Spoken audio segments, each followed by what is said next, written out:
People of Earth, how are you? We're back. My name is Al. Across the table from me is Joe. Hi, What's Joe. up? What's up, Al? Together we do Kinda Right, and that's this show. And I've been here 51 minutes. I got here early, and Joe was here early, and we've just been... I actually wasn't here early. I got here late. Well, I went to the... I take Adderall, and once every year or so, maybe every couple years, there's no Adderall to be found. So, and I don't know why that is. I haven't been able to find it on the internet. It's not in season. So you have to run around and go to call various pharmacies and see if they have it. And the funny thing is that when you go west, meaning we're in a town that is on the ocean. The East Coast of the United States of America. East Coast of the United States. We're on the ocean. When you go west, inland, all of the pharmacies seem to have Adderall. How far west, Joe? Like Taunton. Okay. Or Lakeville. Which are 15, 20 miles. Yeah, they're not. The ocean. We're not talking like hundreds of miles in, but they never run out. So either people that live on the coast are more prone to be on Adderall. Which would mean what then? What is the prognosis of salt water makes you go on Adderall. But why do people? What does the Adderall do for most people who take it again? I forget. You gotta let me know. Adderall is, for lack of a better term, speed. I mean, what does that do for you? Well, it makes you fucking mow the lawn at 3 o'clock in the morning. It's legal. It's legal crystal meth. Okay, that's what it is. So why would people on the coast need that? I don't know. I'm not. Is it an ADHD thing? I'm not here to tell you why. I'm here to tell you what it is. That when they have these shortages, now if you don't, all of the pharmacies that are on the coast, like if you go from Marshfield down to the Cape, down to the Cape, or not onto the Cape, right before just before all of the none of the pharmacies have anything. But if you call inland, Taunton, Lakeville. I think I went to actually so you have to call your doctor, though, and tell them, you got to call this pharmacy. They got some? No, because Adderall, because of our fucking government and the assholes that run the DEA, the DEA, which should be disbanded, will not allow you because it's a schedule. I don't know what it is. See? No, schedules go. Schedule 1 means no fucking use. Meaning like heroin is a Schedule 1, so you can't sell heroin. But Schedule 2 is like fucking Percocet, and they can call that shit in. So who calls your prescription in? What I'm saying to you is, I have to go to the doctor's office and get a paper prescription every time. Yeah. I can't have them call in the Adderall, and they can't put every other thing that I take, they call in and they leave 5 refills. But they leave the prescription for you at the desk. You don't have to do an appointment, do you? No. What I do is I email them around the time that I need it, and I just say, would you please, print out a prescription and send me an email when it's ready, and that works out great. Awesome. So I've got 2 people, Bill and Alan, they're both on the list because Alan lives near there. I picked it up for you once. Yeah, because when you were fucked up with your shoulder. Well, it's just because I'm lazy. And they go pick it up and bring it to the pharmacy to be filled, which they usually have it, but they have these things, and I don't know whether it's once a year and it's, the pharmacists have no idea. They say, oh, we heard that, some of them, because it's not the drug is in generic form. Right. You know what I mean? So anybody can make this fucking drug. Mm-hmm. So I'm not believing that they're running out of it. I think that it's the DEA is somehow fucking involved. Holding it back. Yeah, I think there's restrictions, and so they fuck supply up. Right. And you know, I was riding home and I heard an interesting statistic, which is probably true. You know, this was on NPR, so how could it be wrong? Right. That half of the people in jail right now Are in for drugs. Are in for drugs. Yeah. Are in for, you know, and we're not talking like the fucking drug kingpin. No. They're in for either as a user or a very tiny dealer. Right. And I am so fucking sick of having the government in between me and my doctor. You know what I mean? Yeah. I don't want, you know what, DEA, go away. You fucking, it's a failed, the war on drugs is the biggest fucking failure that we keep throwing money at. And we keep locking people up, a lot of them minorities, because they don't have any other fucking alternative to make money. Because, you know, nobody goes and builds fucking companies in the ghetto so that you can Get go a to job. work. There's Right. no opportunity. So they grab the African Americans, and then that's how we've re-enslaved them, especially down south, Yeah. for minor fucking bullshit drug charges. And meanwhile, this is not a law enforcement issue. This is a health issue.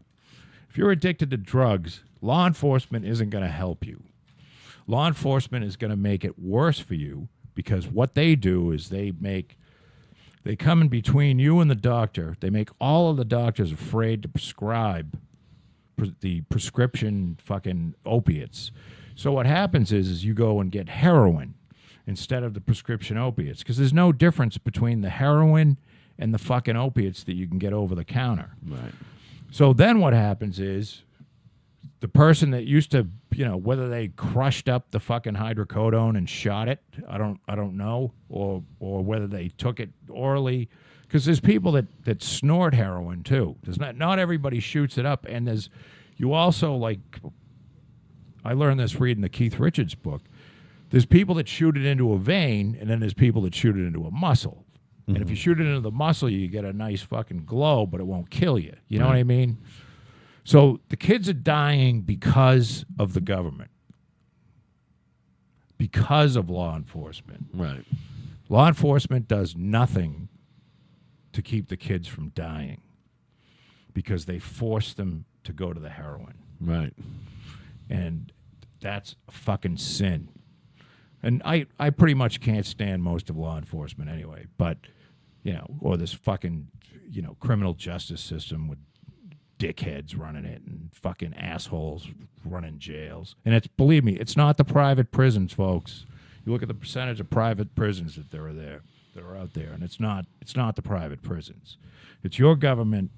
If your kid's dead from heroin, your government did it to him, because they've been treating this as like a fucking war on drugs that's been an absolute abject failure since they started it back when Nixon talked about it. And there's more drugs than you can shake a stick at everywhere. And it's time to, like, fucking, you know, I'm not talking about legalizing heroin, but Jesus Christ, just fucking decriminalize it and get these people help, and fire the fucking law enforcement and hire, you know, instead of building these jails, build a fucking place where you can house people that need help. There's my speech. Yeah, and have There's them. my speech, my hot topic. I was pretty good, Joe. Well, because it's fucking true, and we waste so much money on these and I just keep thinking of, you know, the cops. Doug Stanhope has a great bit. Like, Doug Stanhope has a lot of great bits. He supports the troops on an individual basis, because there was a troop that tried to kick his head in because he came out of the bathroom and knocked it into the troop's arm and spilled his fucking piss-warm beer, and that troop proceeded to try to beat Doug Stanhope to So death. that particular troop, he's not supportive of. He's not in support of that troop, and he thinks war is good because, and I agree with this wholeheartedly, war is good as long as it's voluntary, because that way we can send our people that want to kill other people Right. to fight other people who want to kill other people. Right. And then we get rid of the right people. And I'm 100% for that. Right. So The old volunteer army. I used to have this just absolute reverence for anybody that would go and serve, but I don't anymore, because if you volunteer to do that, you're either doing it because you're looking for college dough or you're looking for something to do. You're rolling the bones that You're not- you won't have to kill somebody I sometime. guarantee the first fucking thing was not, I'm going to fight for my country. Now, in World War II, that probably happened. And shortly after 9/11, I'm sure there was some of that. You know, I'm just going to join to fight for my country. But for the most part, you got people that they're either too stupid to do anything, or they're poor, and or They want to they kill want to some. fucking kill some people Right. without going to jail. And this is the best way to fucking kill people without going to jail. So, And then, I like don't know. Doug says, the whole, some of them who you probably don't want around anyway get killed. right. He basically said, I hope that troop had his fucking head blown off. 'Cause that troop is an asshole. It's a dickhead. So I believe I'm going to take my troop. I support the troops on an individual basis, which is the way we shouldn't think What of. a fucking well-crafted and thought-out fucking It bit, really huh? was. It's just He's brilliant. Stanhope is fucking brilliant. There's nothing like fucking good observational humor, man. But it's, you know, when he really gets it, it's like the Warren Buffett. He's the Warren Buffett of comedy, in the sense that the shit that he comes up with is really pretty simple. You know what I mean? Right. And I don't know. Did I tell you about the one where he breaks the crazies up into two groups? You got the crazies like me, the people that are just fucked and they get kicked out of the house, and then you got the retarded crazies. Right. Both are crazies. Both have mental illness. Right. But only one get all the hugs and kickball and fucking love. Oh, shit. And the other ones get kicked the fuck out of the house when they're 18, and there's something wrong with you. Right. And he goes on to talk about his wife, who I don't know whether he's married to Bingo or not, but Bingo has some issues, some mental illness. Serious mental issues. And when she goes, they live in Arizona, so when they go, or if she goes to get help, she goes to a place called, and he does this.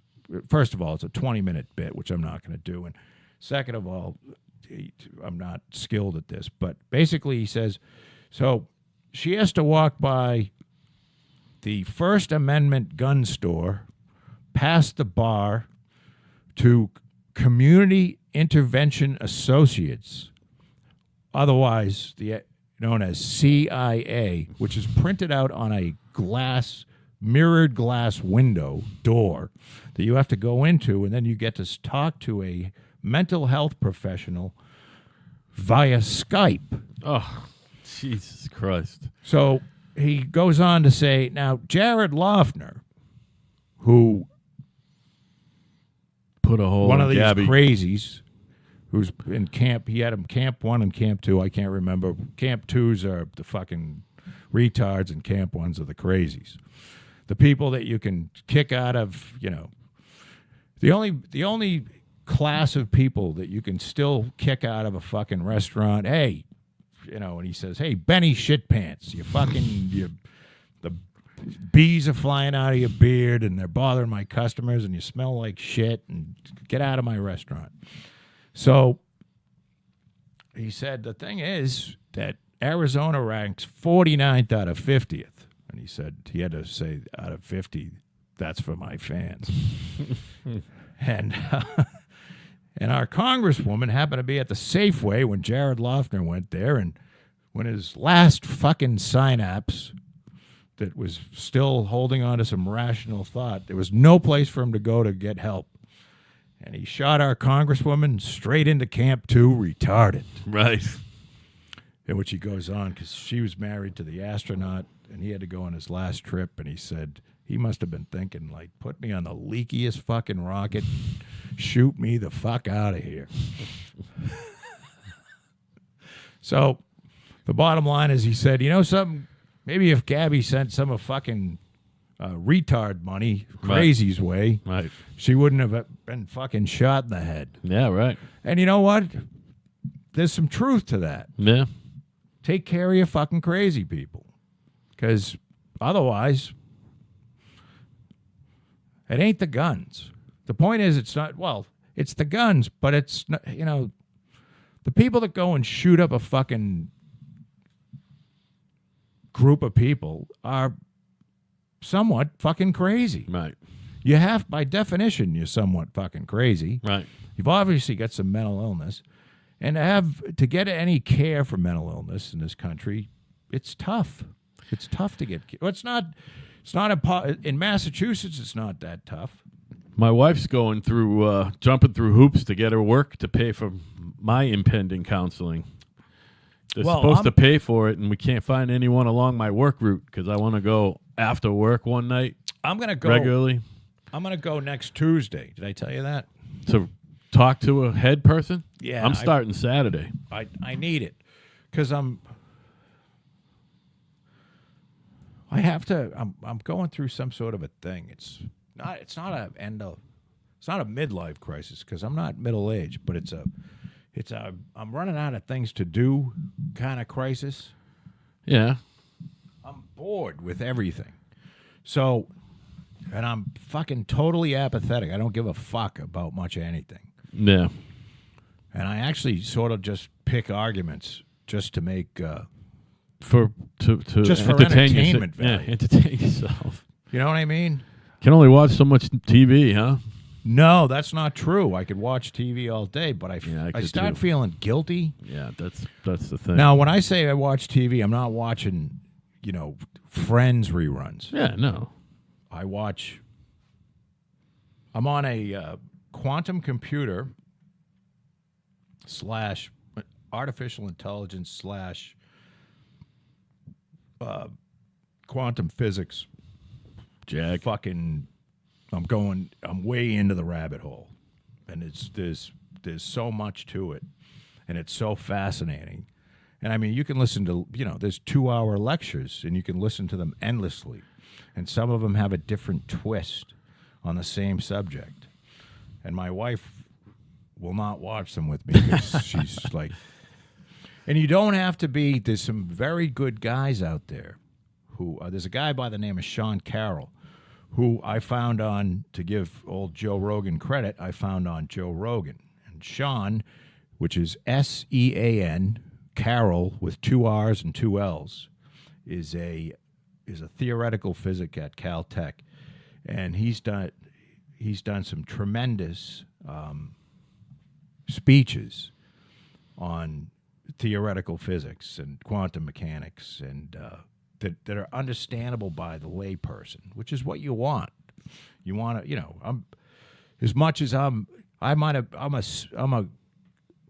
I've got a bachelor's degree in math, but I got C's. So, I took some physics. I probably know more physics than the average person who didn't go to college. Right. But not a lot more. You know what I mean? You know way more than me because I graduated college and know nothing about physics. I can fully admit that. I suppose if I keep thinking that I'm going to, teach myself some physics, open a book and I don't know. I just can't see. You and my brother. I think my brother's degree says math and physics. He had one of those tailored degrees. It could be. Yeah. But WPI didn't he get out with some sort of an engineering degree? No. It's a math guy. But he was probably a straight A. Remember, his senior project was how to most effectively deliver a unit of beer. That's so funny. There's a lot of math and physics in that. There is. You know? There's probably a lot of math. Probably not a lot of physics. Well, there's some physics. But yeah, a lot of math. Unless you're talking about the rotational, the rotational drag of various tires going down the road. Absolutely. That's all into it. And wear on an axle and I don't know. Shit like that. Yeah.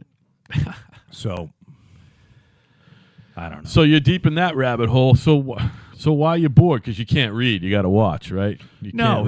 Here's my average day. Yeah. My wife gets up at about 7, and she comes down. She takes the dogs out for a little walk. I usually get up and take a piss. And then she comes over to the couch, and I hold on to Charlie while she gives him his meds, but not always. But he doesn't need to be held on to, really, but because he's pretty good about it. So Charlie takes his meds. And then she feeds him, because she makes him sweet potatoes and chicken. That's for both dogs. Delicious. Which is made as, if you said, something, Joe, when you're 55 years old, you're going to be talking about how the dog shit looked when your dog took a dump. You're going to talk about something, Joe. Charlie took such a nice dump today. It was content. This is content. It was nice and hard, and it was, of good color, and, Oh, so you guys talk about that on the phone, you mean? No, we talk about it, Oh, yeah, right. She takes him out first thing, and they take a shit outside. Jesus Christ. So I asked, did Charlie take a shit? And, yep. How was it? It was perfect. It wasn't, because that's what you're looking for. You're looking for the perfect dog shit. And if... It's no different than a human shit. You want a perfect human shit, right? Yeah, but we don't, it's not like we talk about, how was your shit today, honey? Yeah. It's the dog. It's all about the fucking dog. It's funny. The dog is, more important to us than, I think... Your own colorectal health. Anything. I mean, the dog is fucking... He wasn't feeling good yesterday. We're both lying down on the rug next to him, petting him.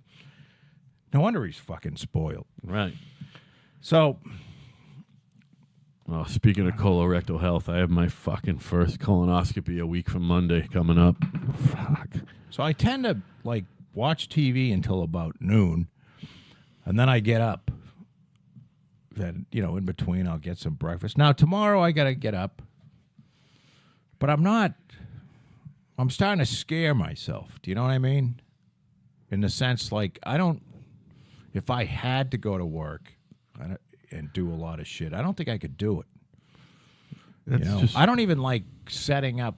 Remember when you and I and T we'd get up, we'd be at the fucking restaurant at 6:30 or something. Yeah. Remember that? Yeah. And there was a long period of that, through the winter. Yeah, there was a winter or two, probably. And it was every day. Yeah. I couldn't do that right now. And that wasn't... Yeah, but you used to go back to bed at 11 a lot. Well, I'd find a reason to leave. Yeah. But there wouldn't be really anything to do that I wanted to do. Yeah, right. So I had my machine. My machines were relatively new. So I was doing a lot of digging shit. Did you clean out that area over there this week, or has that been clean? I've cleaned out, if you notice, up at the end of the street. Oh, which is a fucking... The tractor's gone, by the way. The couch is still there, but... There's a whole shitload of everything but the couch is gone. Yeah. The tractor got snapped up. Some fool just was like... Ugh. There was a ceiling fan up there that has been running for 15 years straight in my family room that I took the lights off of because I tried to put it on. I've tried to put the lights on another ceiling fan because there's a couple rooms in my house where for some reason you either have to if you put a ceiling fan, a switch ceiling fan or a switch light in a bedroom. So you turn the switch on and the ceiling fan turns on. It doesn't, no matter how fast the ceiling fan goes, you get no light. So I tried to put a light like that onto one of the ceiling fans that didn't have a light, but it had a little cover. You know what I'm saying? Yeah. So that didn't work. But I finagled a light that would work on it, but it had nothing to do with the last ceiling fan light. Meaning that the ceiling fan that somebody took had no cover plate on the bottom and no light. But they took it anyway. And they took, what else did I throw up there? Oh, I had a fucking, next to my ramp that goes into my shed, I had this hydraulic pump that I got off of a fucking truck body that I bought a while ago, dump body. Mm-hmm. And I put that up there. That's fucking gone. I had a Lowe's barrel. Oh, I put that, you know that machine, the etcher? The blue thing that was on him. Yeah, that's up there. Oh, that's gone too. That must yeah, have that's gone. With that etcher, there was a blue Lowe's container because that etcher was water cooled. It was a laser etcher, I should say, a laser cutter etcher. It wouldn't cut anything, and it was a cheap one. It wasn't, I didn't spend a lot of money for this, a couple $100, $300, something like that. But in that, I had a barrel, a 5-gallon bucket that had antifreeze in it, and there was like a fish tank pump, we'll call it, that would circulate the water through the laser. And that came with the laser. I put that up there, and somebody grabbed that. So they'll fucking take almost anything. Yeah. And I'm confident they'll take the couch because somebody took, this was a 3-piece sectional couch in which I got rid of 2 pieces, a couple months ago? This is the guy that took the 2 pieces, or the gal or whoever, are going to spot that. Yeah. And they're going to fucking say, Shazam, we got the whole thing, honey. You know what I mean? Every time I leave stuff out for free, it gets snapped up. Like after a yard sale, the shit I don't want to box back up or whatever. However, it goes like that, like shit through a goose. So here's something really funny. People love free shit, man. I have some new next-door neighbors, okay? Which side, please? The Bob D side. Oh, I got you. They're not new since they've been new, because they've been new not that – how long have they been new? Since the fall. Oh, all right. Fall, late summer, fall. And the people there before, I mean, I watched their kids grow up, and, we were very friendly. We were very friendly, and although I haven't talked to either one of them in a while, it's kind of like one of those neighbor things. But we'll talk to. We haven't seen them since they moved, but we'll see them again. The people that moved in won't look at you. You ever meet anybody like this? I had neighbors like that in Carver. Yeah, I had neighbors like that in Carver. So, Bob Malone. I'm having Bob Malone build a generator shed. It's a shed. You can put the generator in, lock it. It's got a door that opens up to the access panel so you can start the generator. And that way, because I'm running my generator on, this is for building houses. I build houses. So for the first, we don't have power usually for the frame and for when we start the mechanical. So I figured if we had a generator shed there that would be hard to steal, I could leave the generator in there. And now what I do is I get Churchill's, which is the propane company. They drop off 200-gallon bottles of propane, which the generator runs off of. So when one of the bottles runs out, they can hook it up to the other bottle, and then they'll hopefully tell me that one of them is empty, and then Churchill's can come by and finish it. Now, they've been framing for 20-some-odd days, and they haven't run out on the first bottle yet. Or they have, and they just haven't told me. Mm-hmm. And then they'll call me in a panic. So I asked I'll get into this a little later. So at any rate, Bob Malone was outside, and the first thing he tells me, because he came into the house, because he's one of the few people that I've given permission when I'm not in the cabana, because I have people that come to my house to get paid. And if I'm not in my little cabana, which is a separate building from my house that I use as an office, I say, assume I'm not home. Don't come up the fucking stairs looking at. But there's a few people that can. And Bob Malone's one of them. And he came up, and I was watching something, and he says, hey, your neighbors were talking out on the porch, and one of them said, I can't believe somebody left a couch at the end of the street. Now, at the same time, some carpenters showed up, and they removed a double mullion window that was facing in my direction, which is fucking great, I think. You know what I mean? Because that was in the main house. I saw that. It's leaning against the side of the building. They didn't replace it. They took it out. Yeah. And then covered it up. And I'm thinking it's because they don't want to look at my shit that I get all over the place. Or they're into fucking, raping animals or something. They're fucking strange. They are fucking People strange. suck, man.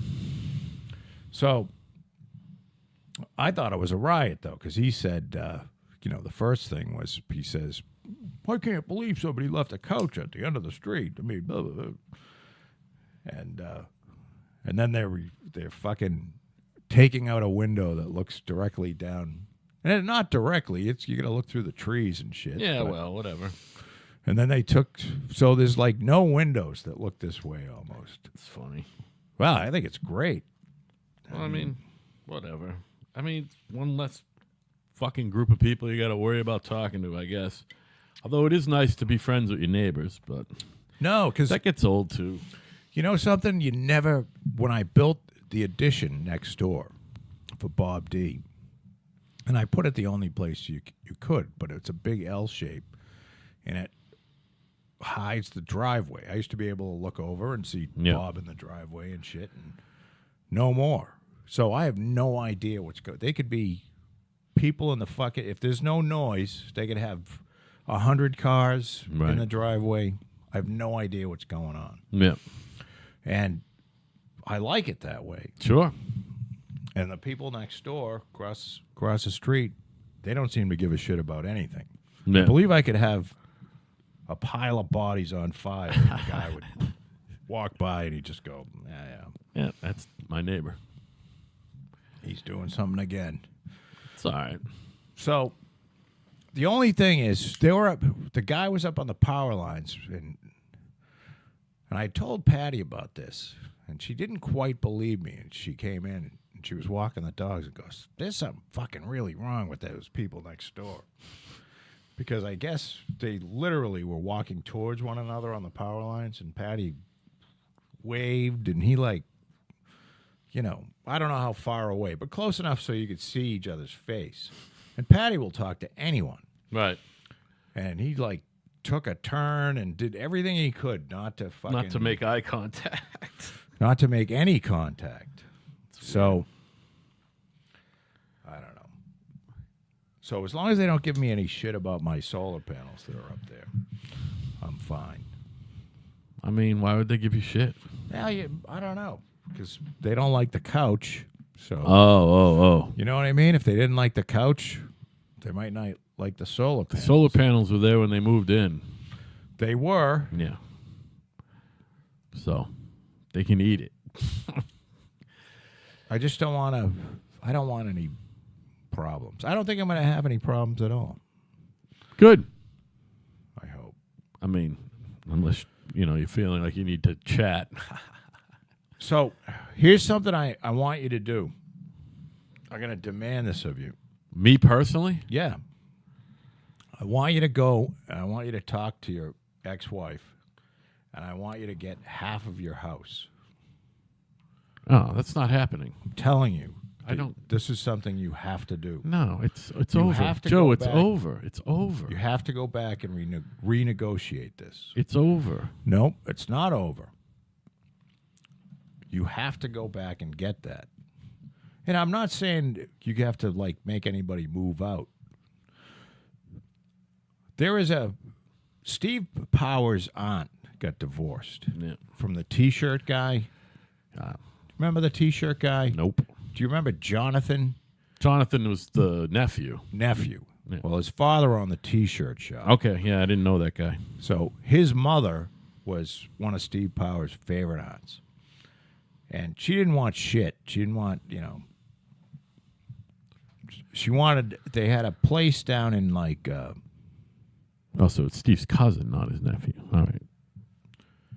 Yeah, that's Steve's cousin. Right. Because the woman was Steve's aunt. I got you. Aunt. I follow. But Aunt Susan? I think her name was Susan. Yeah, my name is Susan.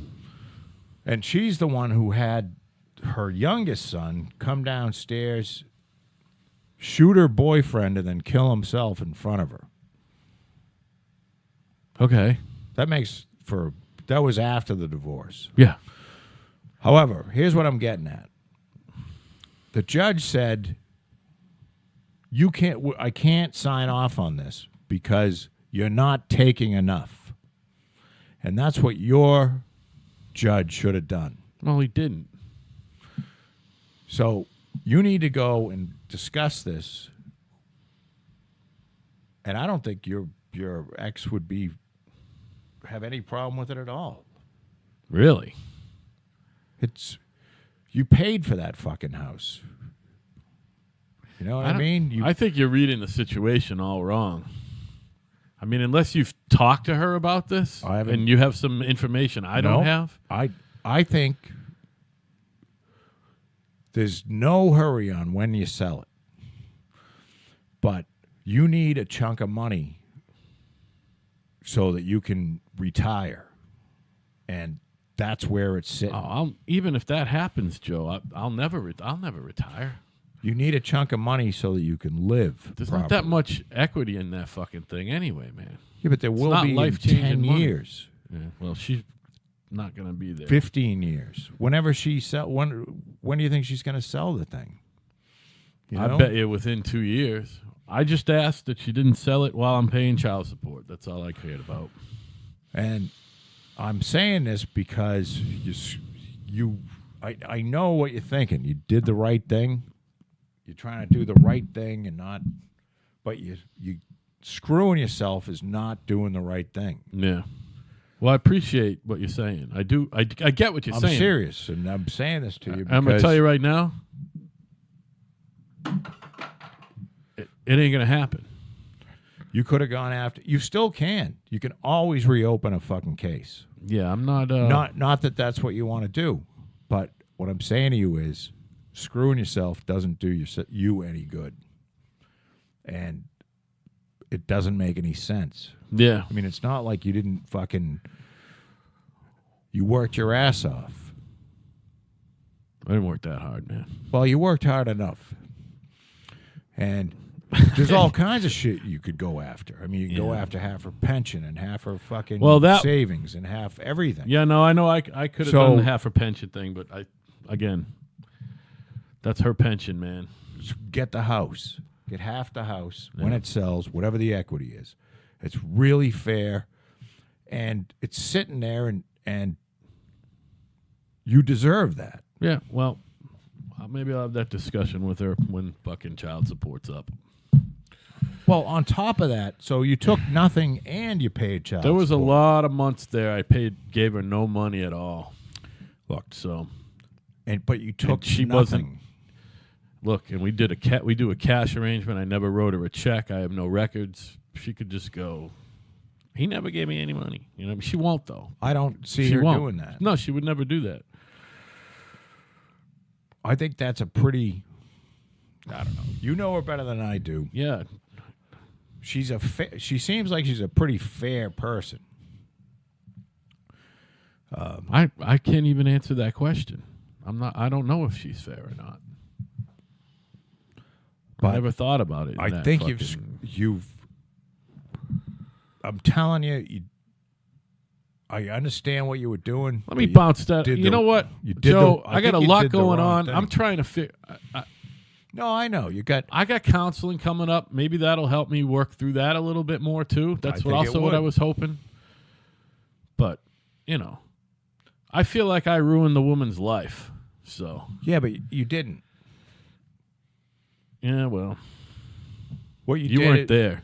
You had 2 wonderful children. Yeah, I know. You weren't there. Did you beat her? Never. Did you scream at her endlessly? Never, ever, ever. Did you bring whores into the house and? Well, not when she was there. So, your perception of who you are is much that's what I'm working worse. So then let me work through this a little bit, will you? I know what you're saying. The whole you got to do this thing. That doesn't compute with me right off the bat. You know what I mean? So maybe I need a little couch time. You got to feel a little bit. Maybe I got to feel a little bit better about myself. I don't know. Well, I maybe probably what this is all about. The whole drinking, and although I discovered today, I thought about it. It's boredom. I drink out of boredom. That's what it was. I get bored. Of course. I just get bored, and it's really fucking fun. You know what I mean? Doug Stanhope, it's killing me. So. My favorite person to quote now says, "I don't understand how people don't." Actually, I was listening to. Do you know who Joe DeRosa is? Joe DeRosa is a comedian. I can't say. Funny guy. And you know who Bert Kreischer is? Not offhand. Bert Kreischer is the guy that they based. Supposedly, the guy that they based that movie with Ryan Reynolds, where he was a fucking 7-year college student. Oh, Van Wilder. Van Wilder. And Bert Kreischer says to... I forgot Ryan Reynolds was in that. He said, I drink like I don't drink every day, but I drink, pretty heavily 3 or 4 days a week. And I stop for like every October. They have Sober October. It's him and Joe Rogan and a couple other comedians. And they don't drink for the month. And he goes, the thing is, it's not so much the booze. It's just that there's so much fucking time. Yeah. There's a lot of time. And it's, you're doing you're on the road somewhere and your fucking gig doesn't come up until 8 o'clock at night. Yeah. And you pull into town at 5. Or you get there the night before or something. And it's like, what are you going to do all day? There's only so many movies you can watch. Right. And you might as well start drinking. And Stanhope can't go on stage sober. Yeah. He's actually not very good sober. And all his friends admit. Because he says, I got this whole bunch of friends and that are in AA and shit. And they're like, we're coming to see the 10 o'clock show. And you really should stop drinking. But not until after the show. Right. Well, I was starting to tell you before the show that I feel great. It's been over a week since I've had a drink, but once you stop feeling awful, like when you're feeling awful from the physical part of it, you're not going to drink. It's fine. You're not missing it mentally. You hate it, and then now that I feel good, it's harder every day not to drink. Like it's the first day of spring yesterday, Right. And Evan came over for dinner. I fucking put some steak on the grill now because of, I just have a little charcoal grill. I put on a little folding table out front. It was pretty windy and shit. But there's nothing like fucking grilling steak and tossing back, never mind beers, but, a couple pints of fucking vodka mixed with ice. You know what I mean? Well, I don't think that would be good. No, but I'm just saying. It gets harder and harder because all this shit that you do, I always did while drinking, and it just gets harder and harder. You know what I mean? Other than a hangover, I've never experienced what you're going through. I have never been hungover. So, meaning like if I didn't drink, I'd get sick. I didn't get like throwing up sick. I was just on fire sick all over. And heart palpitations and sweating at night. And it just took 4 days. I've told you it's taken up to a week before. I mean, that's definitely the DTs. I've Well, never no, the had DT, that's withdrawal. think. That's called alcohol withdrawal syndrome or whatever. DTs is when you start to hallucinate. That's technically the DTs. That's not just the shake. DTs is when you actually hallucinate and you're having auditory and visual hallucinations. Hey, will you get me, speaking of booze, one of these and a Fireball? And usually for me, Please. the fifth or sixth day in, I start hearing stuff, but I heard one little whisper the other night, and that's it, so that's good. No whispering in the other room. Meaning you were hearing voices? People whispering, but you can't hear what they're saying. That's the auditory shit. I have had it, but this time it didn't really happen. And I know what withdrawals are, because I told you, I went off my, I was taking a drug, and I didn't want to take it anymore. But it was literally 2 days, and it was gone. That's good. Well, they say booze is one of the hardest things to kick, you know? I guess I've never really, I mean, I consider myself, I'll take whatever, any label some professional wants to put on it. Yeah. They want to call me an alcoholic. You're not physically addicted to alcohol. But I was. I can go a long time, and I've wildly slowed down. I mean, I'm not. You would never know by the stacks of fucking Mike's Hard Lemonade Light around the fucking property in the garage and the fucking. Well, I bought 12 cabana. cases because the deal is. So I go down. There's a liquor store in town. You gotta buy in bulk, folks. Because I buy Mike's Light, the lemonade and the black cherry, because I like the black cherry too. Yeah, that's yummy. So I mix it up. Now, here's the deal. If you go, most package stores, we call them package stores here, liquor stores, or places where you can purchase Mike's lemonade, and they don't carry the light. And if they do, you have to buy it in 6-packs. So you'll end up spending, if you buy a case, which is 24 bottles, you can spend $50. That's ridiculous. So I went down to the least expensive liquor store that we have in town, and I bought 12 cases with the deposit, it was like $29.75 a case. Which is still ridiculous. It's a lot, but it's a lot less than buying it by the 6-pack someplace. And I don't have to think this will be a couple months worth of Mike's. Yeah. Because you can't drink that many Mike's. I can drink like a 6-pack of Mike's. Sure. And pretty much having another Mike's is it's not gonna happen. It's not like beer. I mean, I used to be able to drink 50 beers, or at least a 30-pack, because you and I have done that. Right. But I don't know. The beer doesn't do it anymore. I don't like it. Well, that light beer has not a lot of alcohol in it either. If you got back on the fucking even the Miller High Life lights at 4.5%, you'd probably. No, that's my problem with beer, Joe. I couldn't get drunk on beer anymore. That's why I was drinking vodka. I was mixing vodka with beer, hot and tomato juice. No, I drank the Bud 55 Select. Yeah. Because the Bud 55 Select, you could drink 10 of them and you wouldn't be drunk. Right. You'd have a nice glow. Yeah. Oh, and yeah. then you could go to sleep and you wouldn't feel be like all you had 10 hungover. beers. Right. So I wish you could buy Mike's Light that had half the alcohol, because these are 5%.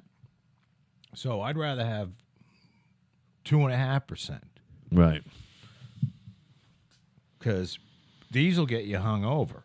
Right. Plus they're sweet. Well, you know yeah. what I mean, are they light because that one doesn't have sugar or has less sugar? I wonder what it is. I wonder if it's like aspartame or whatever. You know what's weird? Fucking stevia or some shit. Chris Bullis saw this. It says if you go online and you type in Mike's Light calories, guarantee you type that in one of your computers over there or your phone. I got to do this because that computer's useless. It'll tell you Mike's Light has 109 calories. Well, all right. That's like a light beer. Light beer has around 100. A regular beer is 150. Are you saying that sounds like too much, or 100 calories isn't much? 109 calories. This says, 14 grams sugar and carbs. I don't know. That sounds icky. This says average analysis calories 148. Oh. Online it says 109. I just looked. Now, what does average analysis calories mean? I have no idea. Let's look that up. Hold on. Do you have a theory on that, or? No. I'm going to look it up. I mean, does it vary bottle to bottle? Average anal. You know what I'm saying? Not an analyst salary. Ooh, average analyst salary. Oh, my God. Even Google doesn't know what that is. Average analysis. Oh, okay. It's... I don't know. I don't know what the fuck that means. You know, you put it in and beer comes right up, though. Yeah, beer average analysis. It has something to do with I think the number of calories you're eating during the day, and I don't know. Maybe they're guessing. Yeah. Maybe it's a sliding rule. But I mean, how can they say it's 109? Like this, Google's serious about. Yeah. If you type in Mike's Light calories, it comes up 109 calories and 14 grams. Right. They get it down with science. Yeah.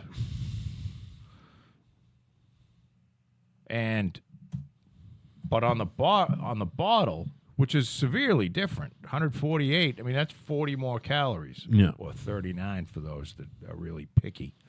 And fuck you. Right. 109 is a lot different than 148. Then again. It is when you're talking about 8 or 9 of them. Yeah, if you're talking a couple hundred calories. 10, yeah. That's, 390 calories. Yeah. It's half again as many calories almost. So it's like, well, no, not really. Math's a little off. But you know what I'm saying.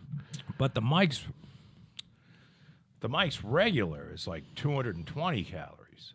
So that's fucking crazy. So you can't be doing that unless you're really fucking, one of those thin pea. 220 calories. So that's, if you believe the 109, otherwise you have to believe that, if you believe the 220, because that's what it says, then I guess you have to believe the 109. Have you figured out the average? No, I put it down because I figured you were looking it up, and one of us had to talk. Right. But you took over talking, and I zoned out. Because that's what I do. Sometimes. Average analysis. Calories. It's very strange. Yeah, I mean, who even knows what it means? Now, it brings up things like, how do I calculate? Write down all the ingredients. How do I calculate calories in homemade food? Oh. Maybe that's how they analyze it. They take the carbohydrates and the calories. Right. Or they take the fucking ingredients. I don't know.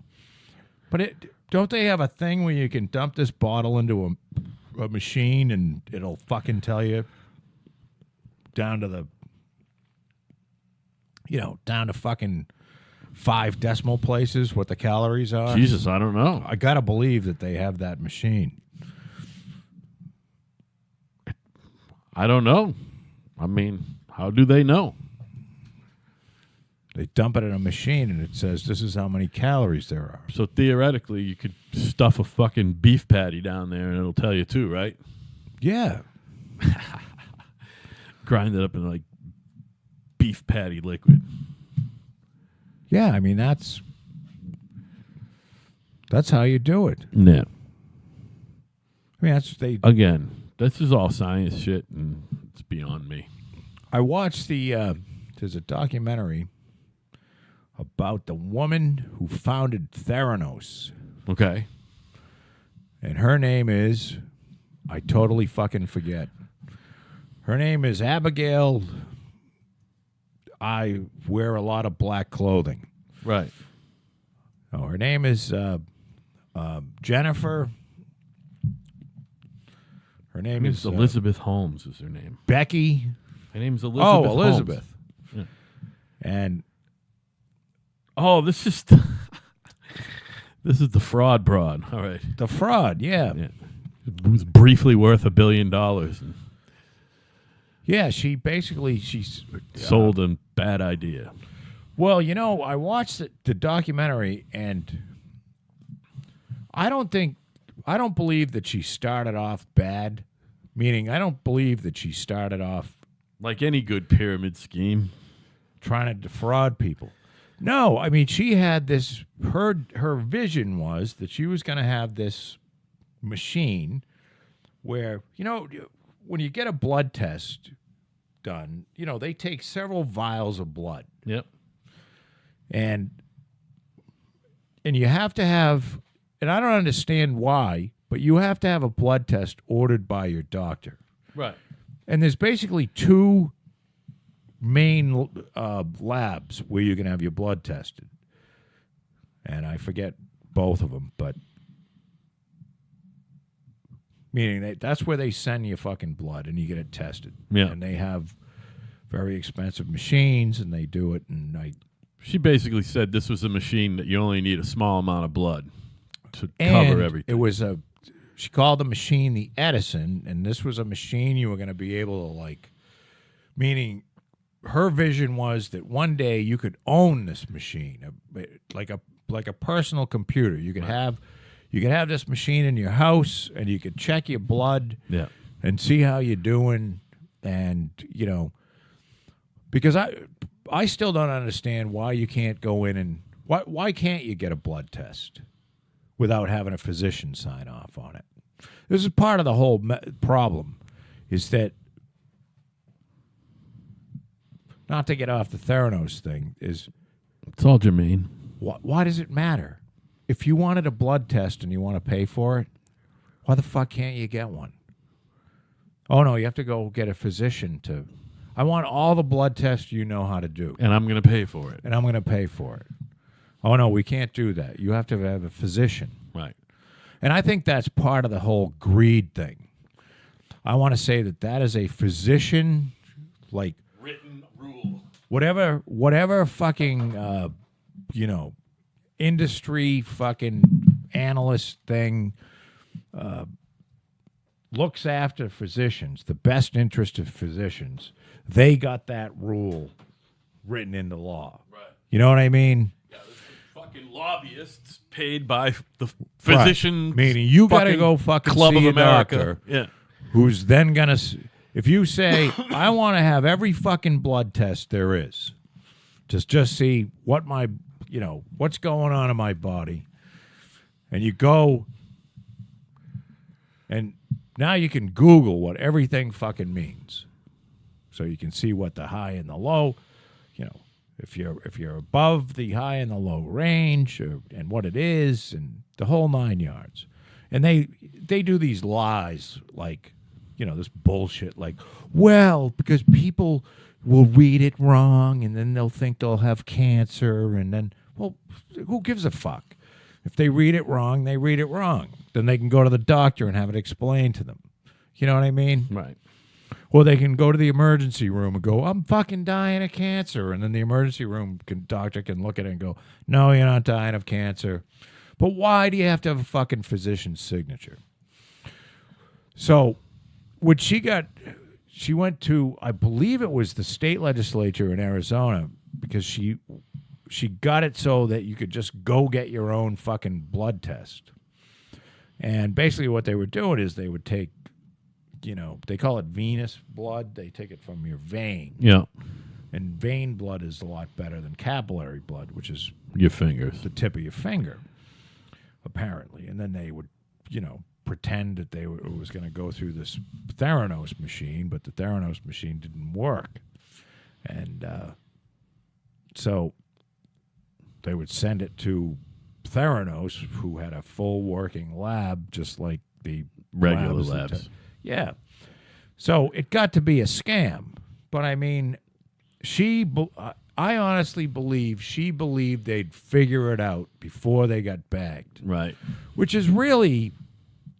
that's what technology is. You well, and entrepreneurship, you know, right. I mean, you it's gotta really what it is. if you're gonna invent something that doesn't exist, yeah, you basically have to pretend through confidence that you know that you can make this thing happen and show the conviction. She had, remember George Shultz? former Secretary of State George Shultz. He was on the fucking board. She had Henry Kissinger was on the board. Another former Secretary of State. I forget all of them, but these are some serious people. Right. And they believed in her to the end. Yeah. Because George Shultz's grandson was working there as like an intern. Okay. And he was like figuring it out, you know, because they called it like, you had the carpeted world at Theranos and the white tile world at Theranos, meaning you had the people working in the lab and then you had the people, you know, selling the dream. And when you got it, you know, and there was a total disconnect between, like, everybody in the lab's going, this fucking thing doesn't work. William Perry was on that board as well. Sam Nunn, former U.S. Senator. Yeah, I mean, there were a lot Mad Dog Mattis. Mad Dog Mattis was on Yeah. there. I mean, you know, these are tough people to fucking hoodwink. And Riley Bechtel. So you're talking about this woman obviously had a talent to sell her ability. Yeah. And I just think that, you know, she wasn't able to execute, and it turned into some sort of a fraud. Jesus, she had a former director of the CDC. Yeah, I mean, which is smart. And she, of course, had who is, you know, I try to put a spin on it that's good. I try to think of them as helpful to society. But she had David Boies. He was on the board. David Boies is an attorney, and there's no way I can get around that he's just not he's a fucking scumbag. And you know, he's just a typical David lawyer Boies was scumbag. Was Al Gore's lawyer for after He's the lawyer 2000 presidential debacle. I believe he represented the government against Bill Gates back in the 90s. He actually did work for the government as well, yep, at one point. But there's a lot of shit that he did in this Theranos deal where he's, and I guess maybe this is what they do, threatening and, you know, talk about, you know, somebody's trying to put me in jail for yelling at somebody. Meanwhile, there's fucking lawyers that send legal letters to people basically threatening that they're going to fucking destroy their lives. Right. And, you know, in roundabout words, we're going to fucking destroy you. And he is one of those people. And he's perfectly willing to do that. And he's perfectly willing to switch, meaning he'll do it. He doesn't believe in anything. He'll do it on one side, and then if the money's right, he'll flip to the other side. Yeah. Polar opposite. And I believe by definition that makes you a fucking maggot. So I hope he dies of asshole cancer. Yeah, well, And all of his kids. You probably get your wish soon anyway. He's fucking not that young anymore, man. No, and he's fucking 77 years old. You know, there was a actually he's 78, just turned 78. There was a journalist, and he recorded it, and from the Wall Street Journal, and he had a couple of the people, including George Shultz's grandson, defending Harvey Weinstein. By the way, sorry, go ahead. Yeah. I mean, that type of thing. I don't know. He's a fucking. Although, you know what? Harvey Weinstein deserves a defense. The best that money can buy. And that's okay. That's your guy right there. I'm not so bothered. Like, I think that motherfucker would go, he would work for the industry that makes bombs He probably has. to blow people up, and then he would go and work for the people that got blown up. Yeah, right. Flip floppy D. In a heartbeat. That's I mean, brilliant. he's a soulless fucking maggot. Which most of them are. They'll fucking it's this whole Lawyers are soulless maggots. it's just this whole like group of scum. They're fucking scum. They have no moral. There's no, everything is. By the way, I'm just representing a client. You've come full circle and you're wrapping up tidily something you were talking about earlier. The whole justice system. They're all lawyers. They work both sides of it. Of course they're scum. Yeah. Of course they're fucking maggots. Yep. And I have a great deal of one of the most interesting and feel good parts of the artificial intelligence is that artificial general intelligence will not only get rid of, if it goes right, humanity will be in a place where there's no more scarcity. The only reason that things have value is because they're scarce. They're scarce. That's why diamonds, you can't find them anywhere. They're fucking expensive, man. Well, no, diamonds, of course, are all. We can get on to that subject. That's a rabbit hole you can go down to. But you can argue that the De Beers company is probably one of the most evil fucking companies ever on the planet. And I think it's fucking great because they can make gemstone quality diamonds today. Right. In a lab, you mean. Yep. Yeah. And they can't fucking tell where it came from. No shit. Those cocksuckers would rather have a diamond that 18 people died digging out of the ground than a fucking manufactured diamond. So I hope everybody at De Beers, if you're listening, I hope you and your children get asshole cancer. Right. And you die last, so you have to watch your kid die of his asshole fucking falling out. Yep. But the lawyer thing is something that will be done away with. The court, the whole governments basically will not mean a hell of a lot. Because after AI takes over, you mean? Well, if you have a system, it'll be interesting. How do you make a system? But nationalism, which this is another Doug Stanhope thing, and you think about nationalism. Nationalism is basically you have some pride for your country. Yeah. But you can take nationalism to the extreme. Like I can never use the words. I can never say things like, "Well, if it wasn't for us, the fucking French would be speaking German right now." Right. And this is a great Stanhope bit where he goes, "Really, Jimmy? I mean, if it wasn't for us, I mean, I know that after that last shot of Jaeger, I mean, we passed out a little bit, but I looked at my cell phone the next morning. I didn't see anything from the French saying you got to fucking come and get us. Was that us? Was that really us? Or was that, we just happen to be in the same country where some other people went and actually. So, I mean, no, you and me, Al, we didn't go and save the fucking French from the Germans. Those were other people. But we do happen to belong to the country.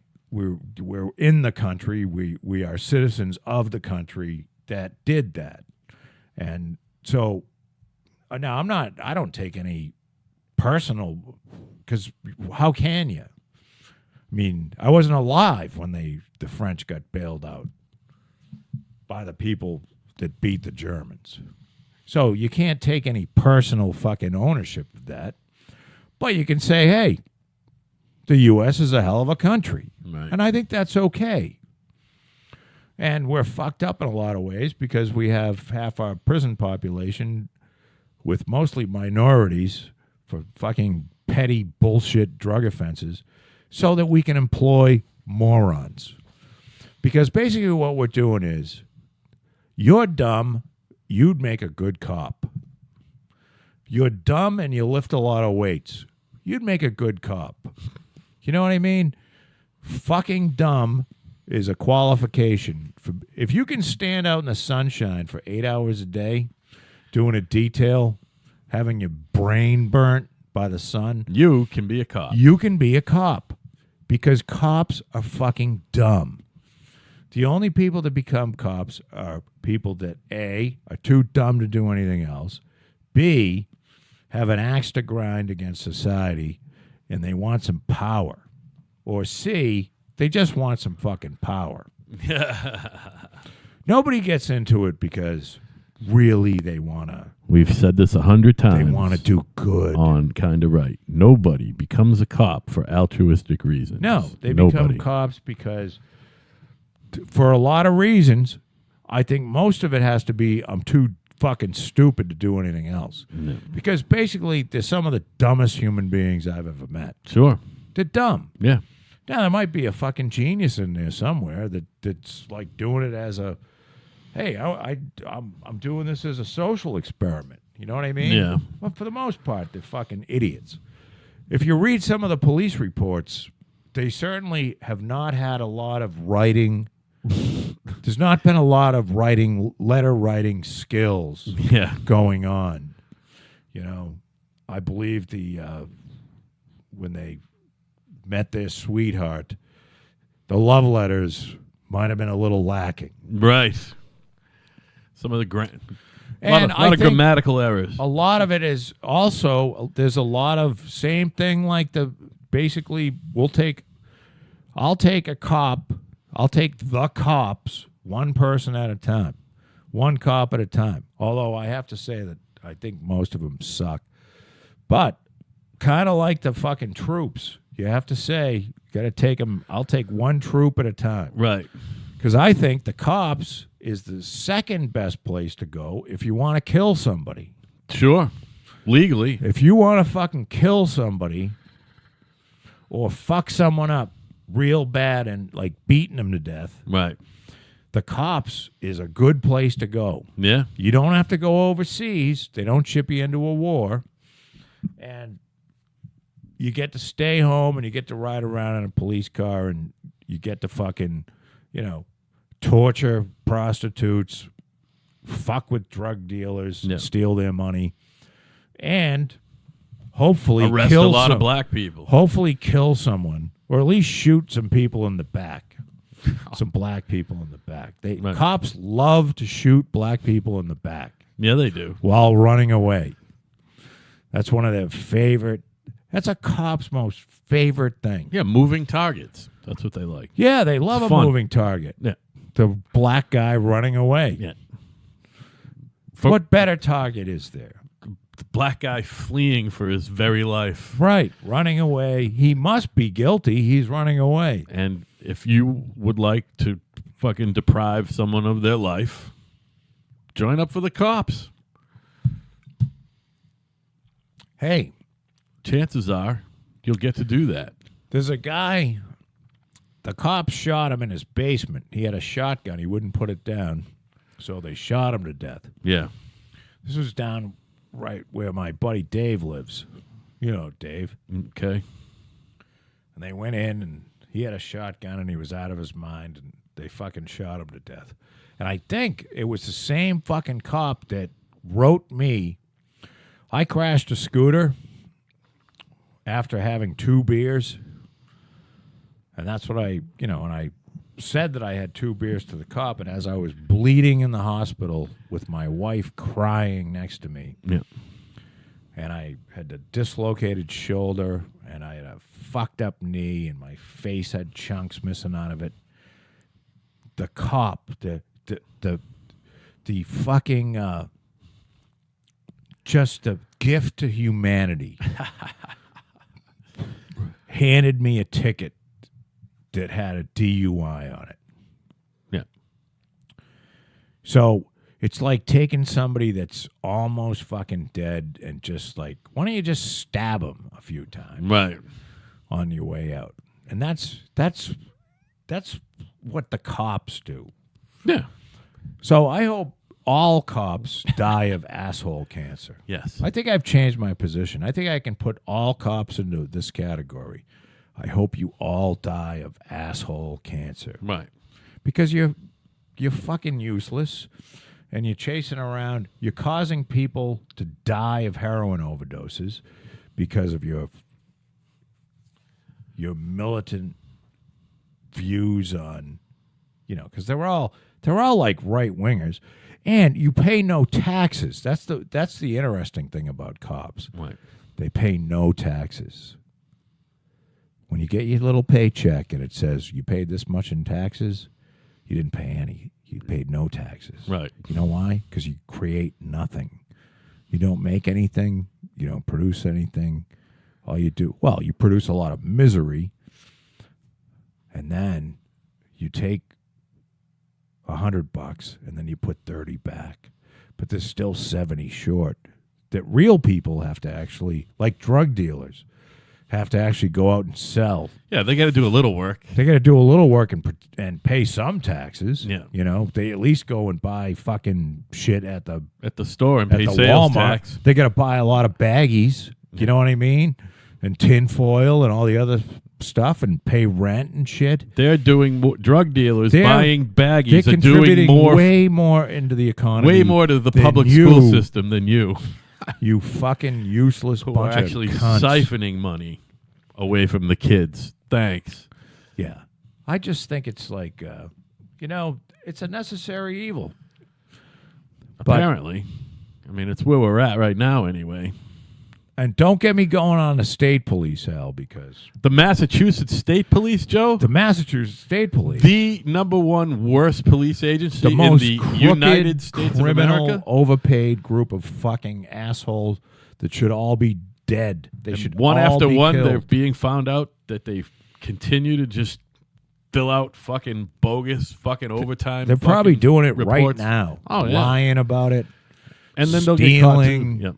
They're fucking criminals. Yep. This is a criminal organization that's allowed to exist. Yep. For some reason. Well, because of nepotism and it's the whole criminal justice fucking court system fucking Scum. industrial complex. It's all fucking scum. Yeah. And if Well, you're rich, you don't even have to be rich. You have to have some money. Yeah. If you have some money, you can pay your way out of the system. Right. If you don't have any money, you're fucked. Yeah.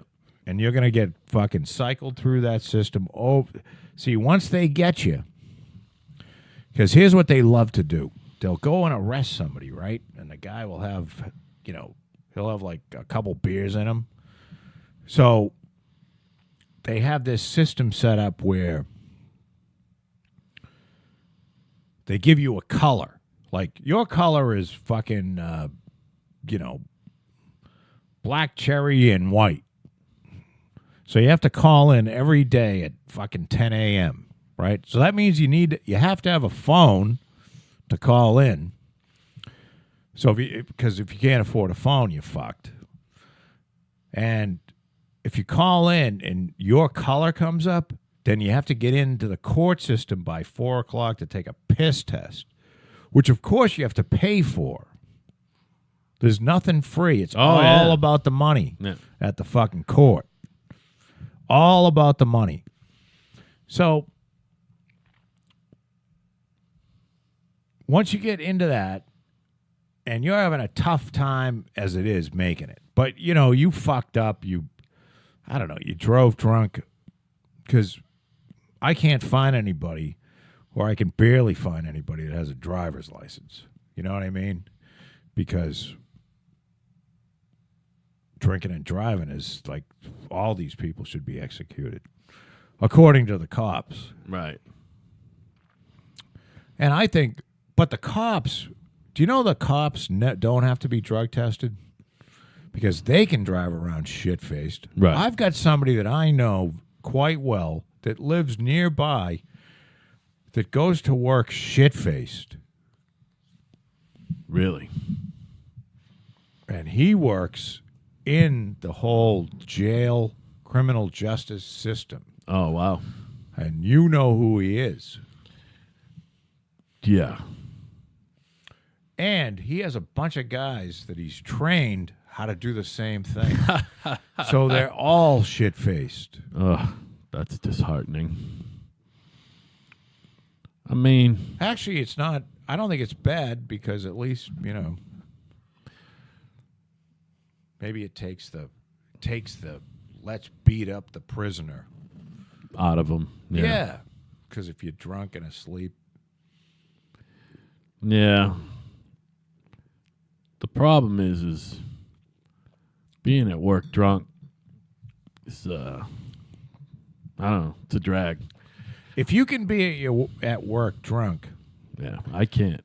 Then it's not really work. Well, that's why I had to get out of painting. That's why painting ain't really working. You can paint shit face. Well, that's... Although I did blow my thumb apart that time. I was too drunk at work when I grabbed that hose. I have to say, I hired Fran to do the shit in my house, and I was contemplating painting it myself, and I'm so glad I didn't. Yeah, because it looks so much better. Yeah, well, he's so not painting drinking. is a profession. Yeah. Well, he doesn't hate himself as much as I. Well, currently he doesn't hate himself right. at all. I guess he's on the wagon too. Well, this is what we both have to learn, Al. Yeah. Is that we're not bad people.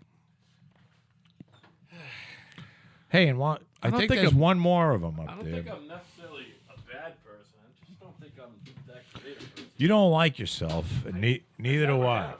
I never have. We both, for some reason, were either taught or instructed or My somehow... father pretty much did a number on me when I was younger about, being a scumbag and shit. You know what I mean?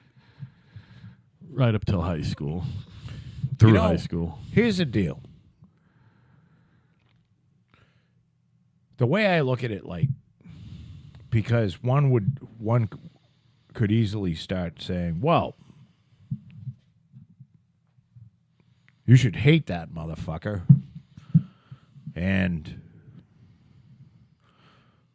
But when you get older, you got to realize that, well, what kind of father did he have? You know what I'm saying? I think my grandfather was all right. Yeah, but do you know that for sure? No, I don't. I never even asked. Have you had a long talk with your dad? I know he didn't. About, I know he didn't put a hand on my father ever. I know that. I think it's my father beat the shit out of me a few times. I'd rather be beaten than the constant mental torment. My father was good at both, though. So was he? Is he an anomaly, or was he just the fruit of where he was fucking? How he was Nah, taught? I think he was kind of an anomaly. I think he was just not that great a dad at a young age. He's a great dad to hang out with when you get older, pal around and shit. You know what I mean? But he wasn't really that well suited to be. Other than providing money-wise, yeah, that's fine. But he was brutal. My father used to do this thing, and I don't look back on my... I look back more on the neighborhood that I grew up in as the causal part of me being fucked than... That was a unique little edge of the universe. Well, no. Here's what happened. I was living in Scituate, and we moved down to... This is 1971 when we moved here, so I was 63, 71, 8. Does that make it 8? We moved here in May of 71, so I think I was 7. And what happened is that when we moved here, this is when busing just started in the city. You remember busing? I remember the fucking tail end of that. I remember, but no, I don't remember it while it was happening. I was too young. Here's what happened. A judge said, we can't, There was South Boston. South Boston was 100% white. And Dorchester, by the way. 100% white. And although I'm not that sure about Dorchester. Yeah, but I think Dorchester was lily white, Joe. I think it was 1970. 100% white. And then what happened is there was some sort of a case, which I should know, where they said you can't have segregated schools anymore. So on a national level. I don't even know if it was national. I think it was local. Okay. Or it was, I think this was could have been a federal judge, but I think it was ruled on for Massachusetts. I could be wrong. All I know is this. What happened is they started busing white kids to black schools and black kids to white schools, and it was a fucking horror show. So the result was all of the white people either left or they sent their kids to private Catholic schools. Yeah. Because most of the people in South Boston and Dorchester were Irish and Catholic. The people that left moved into the neighborhood that I moved into. You're talking about the Racial Imbalance Act of 1965, Massachusetts General Court. Okay. Sorry. It was 65? Yeah, that's when it started. So I moved in as this person who I'd never seen a black person, and I was sort of brought up. Now, my father was a lunatic and had a horrible temper. However, the people I was around, there was no escape from ridicule. Do you know what I mean? Because these people grew up in the city and they were fucking animals. That's the only way I can describe them. They were fucking animals. They were like, if you read about like the Mark Wahlbergs of the world, Mark Wahlberg before he, like fucking took some guy eye out, and they were just animals. They would just beat the shit out of each other on a regular basis. They fucking,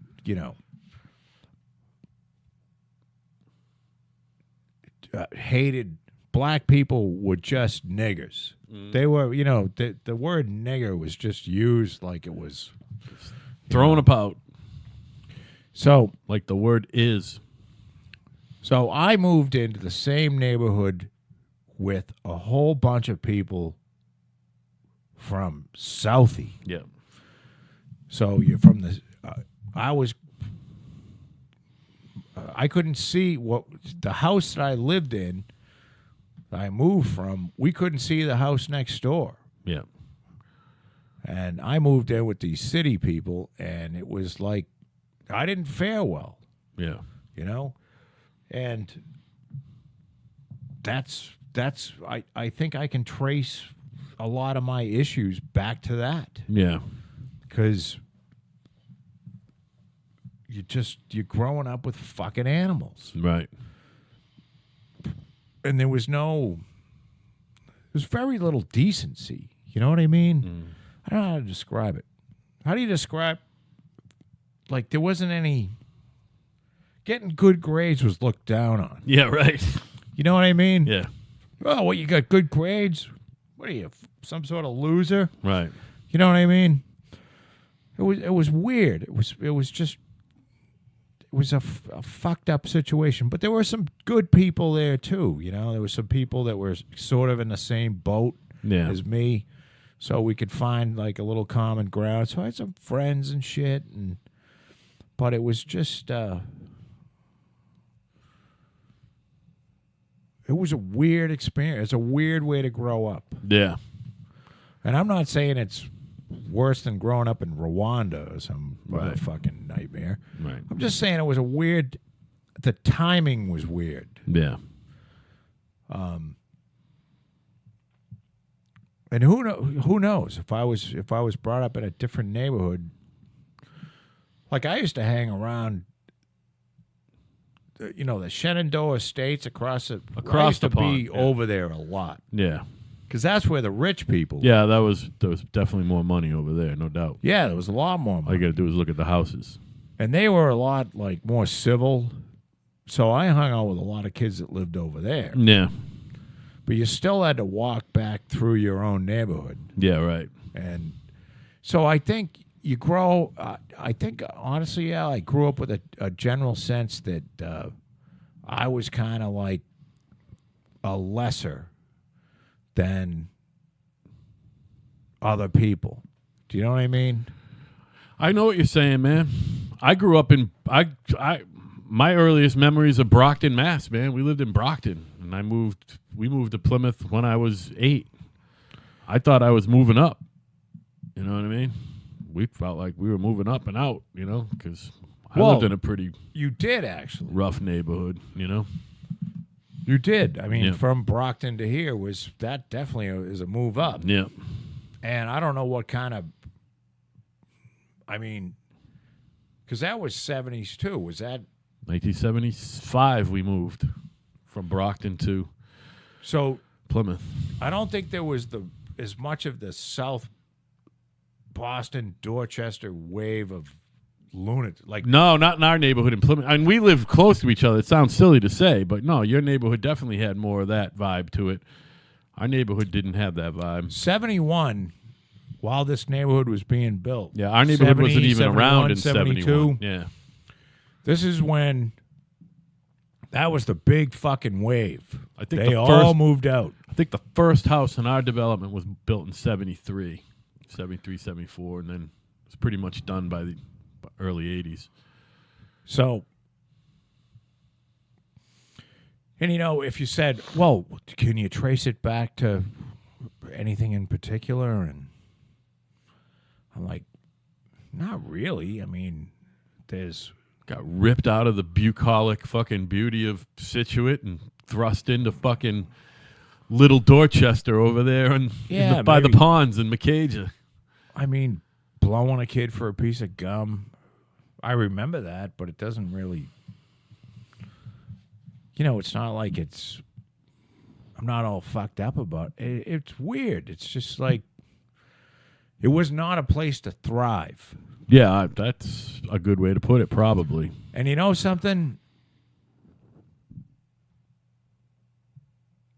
Are my parents bad people? No. I mean, apparently my grandfather, my father's father, who I never knew because he died like 6 months after I was born, was a fucking monster. Yeah.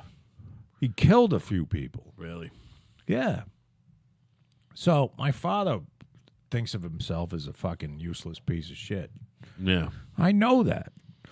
And so I think that's the way you're brought up. Yeah. You know what I mean? Well, I pretty much think I'm a useless piece of shit, Joe, and was brought up to think that. But you know that you're not. By one of my parents, anyway. See, we all have an internal voice and an external voice, and there's a conflict always between the internal, because you know that you're not a piece of shit, right? I don't know. I don't know what I know, Joe. Well, I know. I'm trying to figure it out. See, I know, even though there's a voice inside that's trying to tell me, I know that I'm not. Right. I know that I'm a pretty decent person. Yeah, sure. And I believe that you know on the I'm outside a decent guy. I know that. you're a decent person. I'm a decent guy. However, that internal voice can really fuck with you, Yeah.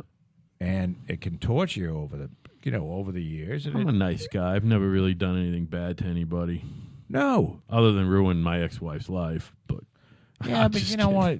I'm joking, Joe. I've done a lot of lying in my life that I feel bad about. Are you kidding? You know how many people?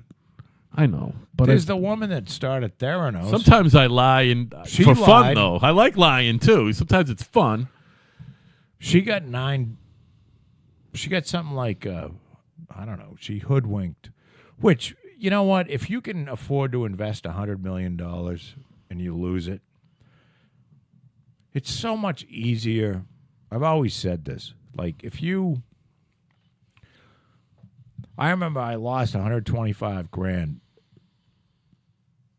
and I could have Losing 125 grand that you can afford to lose is a lot better than losing 5 grand that you Can't afford, right? Yeah. Do you know what I mean? Yeah. If you got 5 grand and that 5 grand is the difference between like fucking eating and having a roof over your head and you lose it, that's way different than the 125 grand that you lose or the $100 million. Like, I don't give if you have $500 million and you lose $100 million, right? Who gives a shit? Right. You still well, yeah, you lost $100 million. You lost a lot of money. Boo hoo. Yeah, you'll be But it fine. doesn't really matter because you have 400 million left. Yeah. So you'll be fine. That hopefully you won't fucking squander. And then you can like hire you just did. You can hire David Boies. Right. While he has asshole cancer. Right. And he'll be happy to for a large, like another 100 million, he'll sue anybody you want.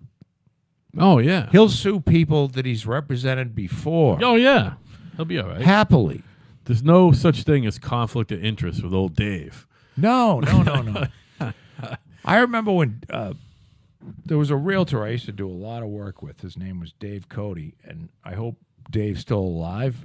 Dave was 10 or 15 years older than me, and last time I checked, he was like in a 55 or older place, and he was a realtor. Did I mention that? Yeah. Okay. I know who he is. And he said to me, and these are lawyers that I know, he had hired this lawyer to represent him on something. And then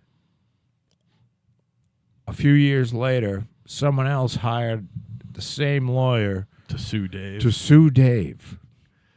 And he had a tremendous problem with that. And I said, "You're not wrong." Yeah, right. Because if I was the person, the lawyer, I'd say, I can't take that I case. can't take that case. Yeah. I know this is a friend of mine. Yeah. Or this is a person I represented before. But the person who took the case, and if I you know who the lawyer is, but I'm not going to say it.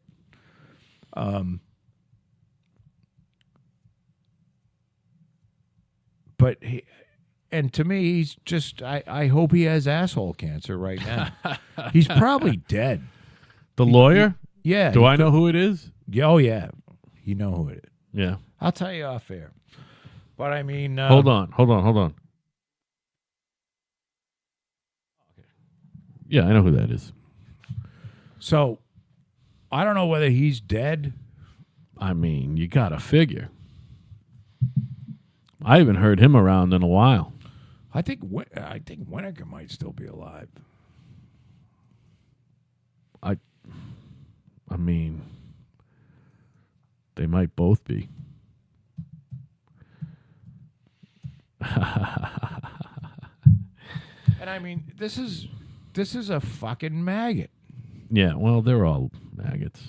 I mean, this is the thing about, and I think they're taught in law school that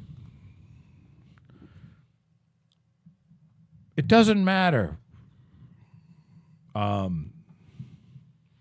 It's just a legal case. Right. It's not personal. Yeah, right. It's just business. It's just, you know what I mean? Yeah.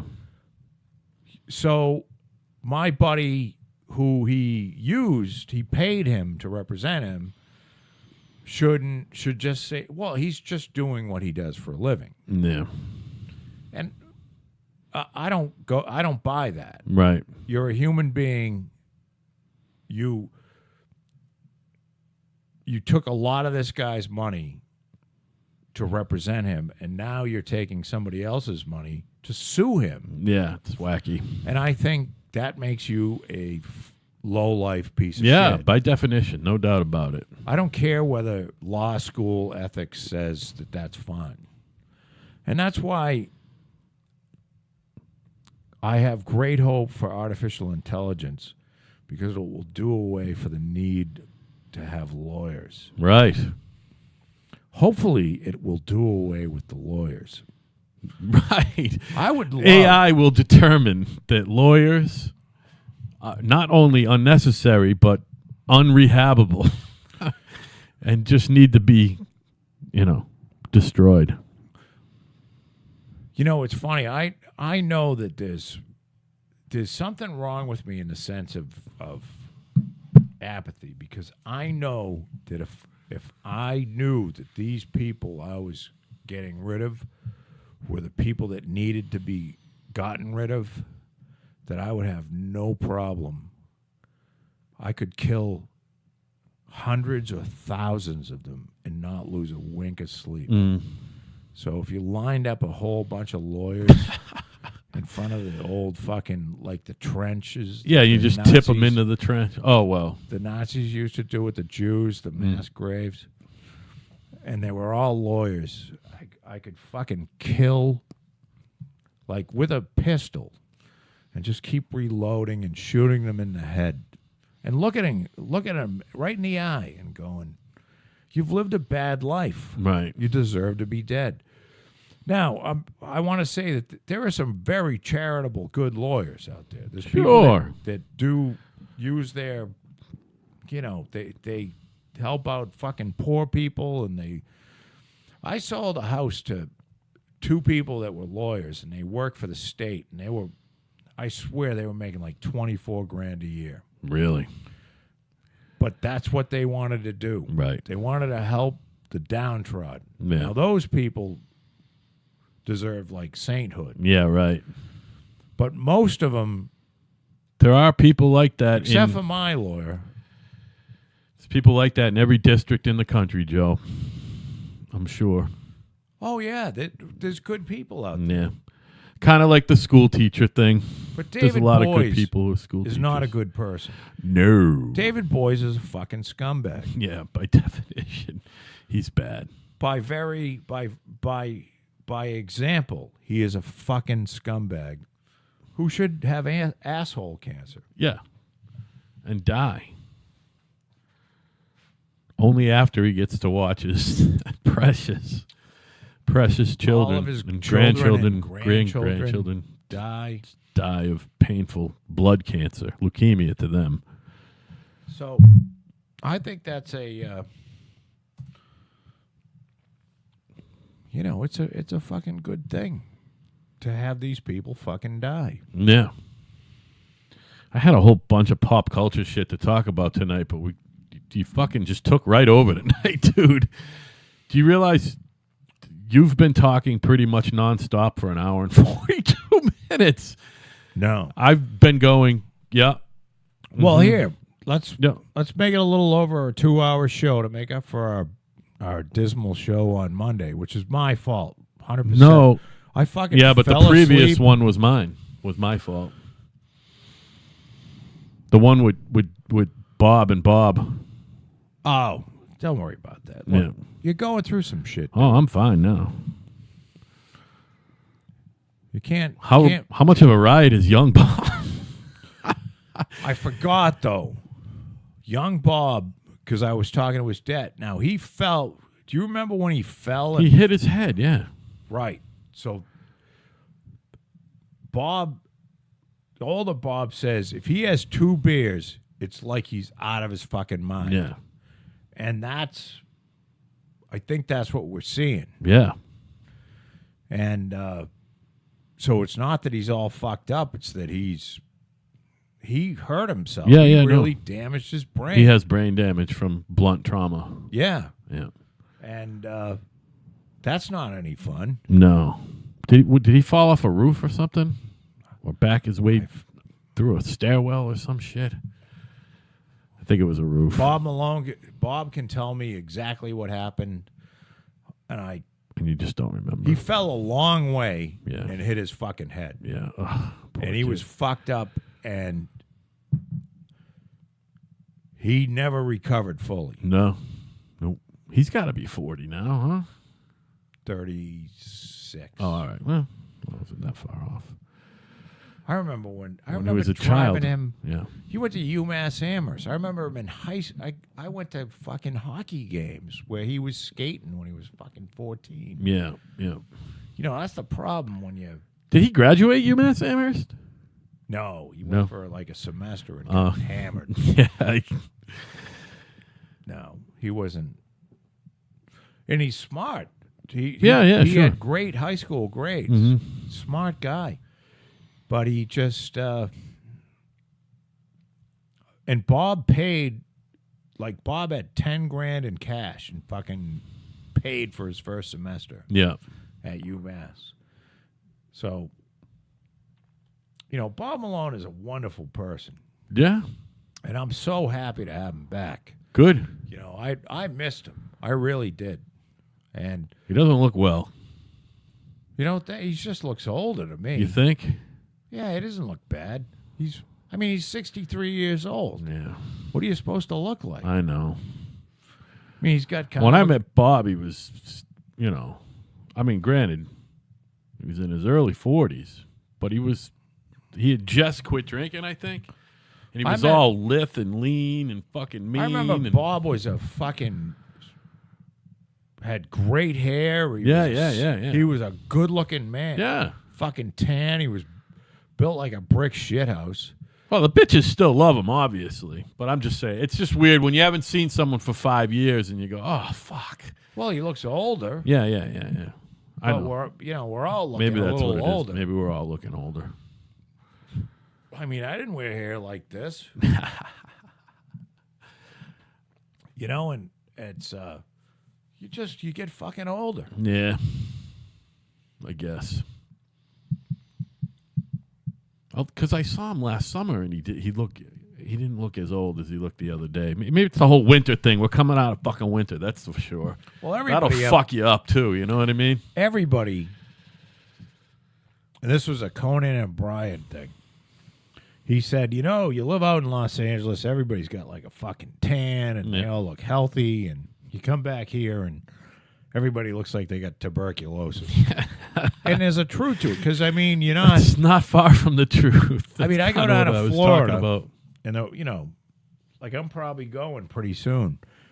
And I'll put shorts on, and my legs are as white as, paper.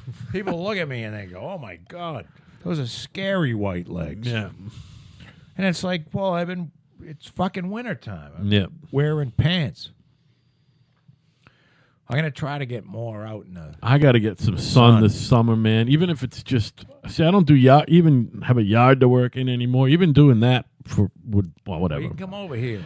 I'm not looking to do yard work. What I think I really want to do is fucking walk on the beach every Saturday morning or something in the summer. You know what I mean? Just take a walk, not just sit there and look at the fucking waves, but literally walk and get some fucking rays. Well, I'll tell you, we're going to take a trip.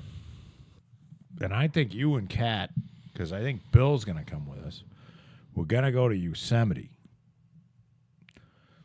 And we're going to rent an RV. And we're going to go and hang out and, go through Yosemite. And look at the big fucking wall that Alex Honnold climbed without a rope. Right. Which I got to watch. It's on fucking free now. And... which the camera does no justice to. I'm sure. And have I mentioned this before on this podcast? Yeah, totally. About how if you take a picture of... You cannot capture on film or video or fucking any image that even begins to describe it. When Kat was here a couple weeks ago, she was talking about the Great Barrier Reef also, because you were talking about that. You were talking about some pass on the motorcycle in Wyoming where you just stop. Right. And you can't describe, never mind describe it, but you can't even take a picture But of you it. take a picture of it and you go, because you want to show people. Yeah. Because you're fucking amazed when you're looking at it. You're standing there, you're looking at it, and you're going, this is so beautiful. And you take a picture, and it's like, it doesn't capture it. Because it's so fucking big, and it's so, one of them's the Grand Tetons. There's so many of them, though. There's so many things that are so big that you can't capture them. It's all nature. You can capture anything human beings make, you can capture on film. Right. Or video or high definition. I mean, you can go into the Sistine Chapel. You can get it. Meaning, you go there and you're not going to be like, oh my God, it looks so much bigger. It's not. But natural things, a 3,200-foot wall of fucking granite, they cannot capture on film. Right. On any film. They can't get a contrast because you can't zoom in enough to see a person and then have the whole wall. Right. And if you could, then you'd be able to see how big it is. Right. But they can't do it.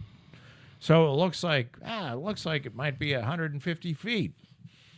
No, it's 32. It's fucking 3 Empire State Buildings tall. Yeah, right.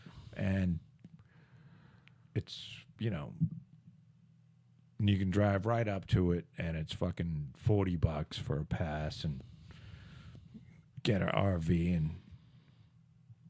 And I think I could go there and just walk on the trails every day for like 10 miles and then get drunk. And then go to sleep. Yeah, sure. Get up the next day and do it again. Yeah. You know what I mean? Because that's kind of fun. Yeah. And maybe go to, I don't know, go and meet a few of these climbers or shoot the shit with them and,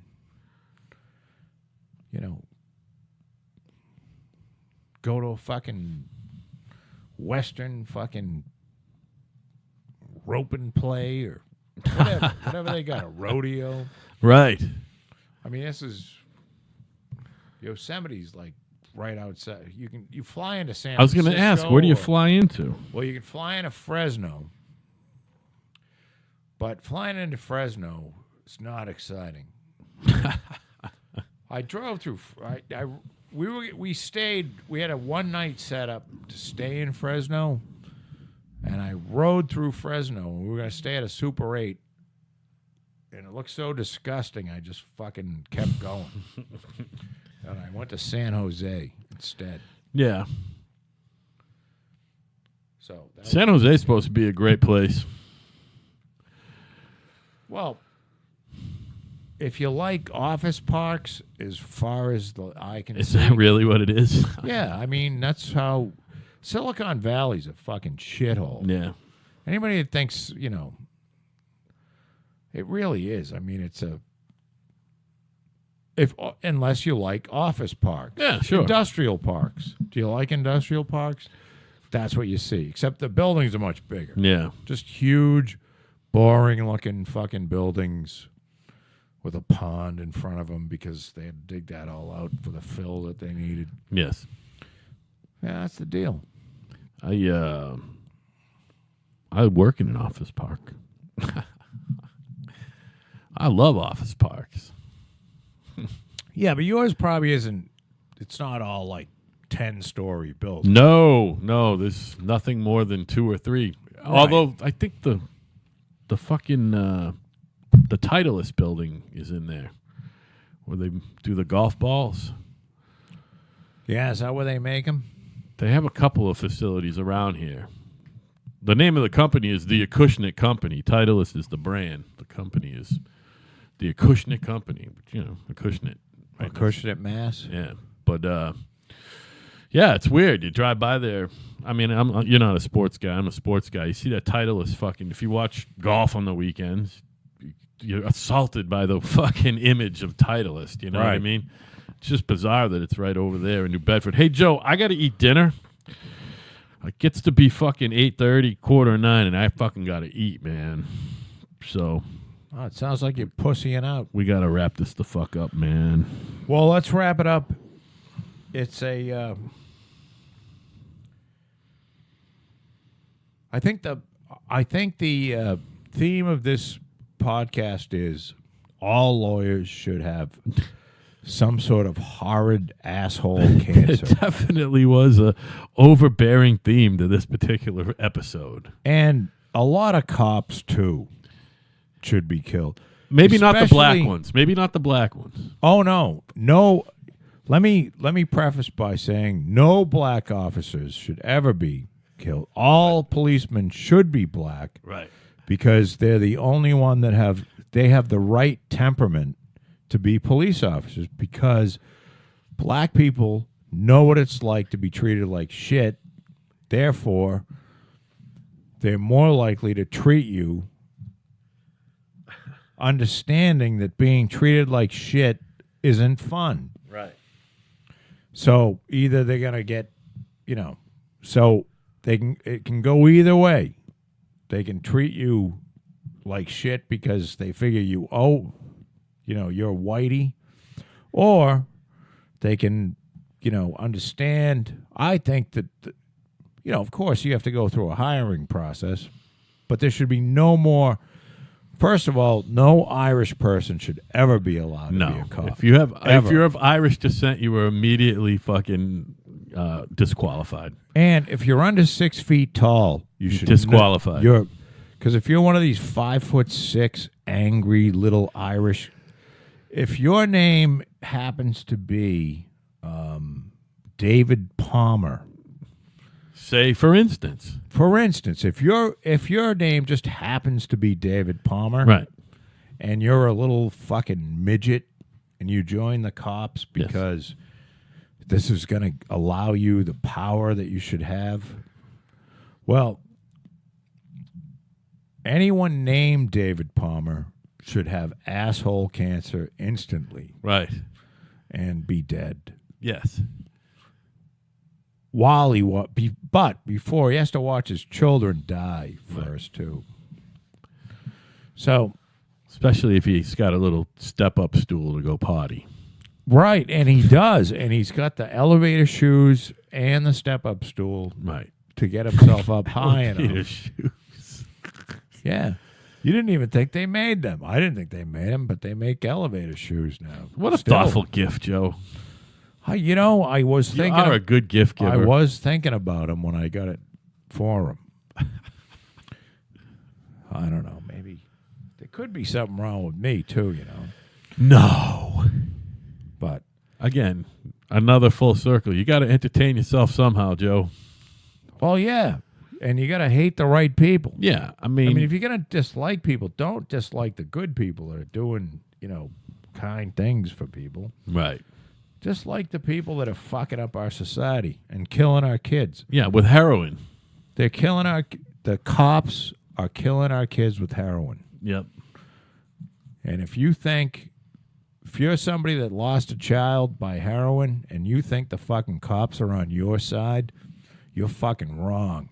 The cops are the reason your kid is dead, because they want to keep an industry alive, which is the cop, fucking lawyer, court, jail, whole fucking circle jerk going. Yeah. And they don't want that to end. They don't want to trade that for like the therapist, fucking rehab / give the person the drugs that they need for the time being / figure out what the fuck's wrong with them, why they're taking it in the first place.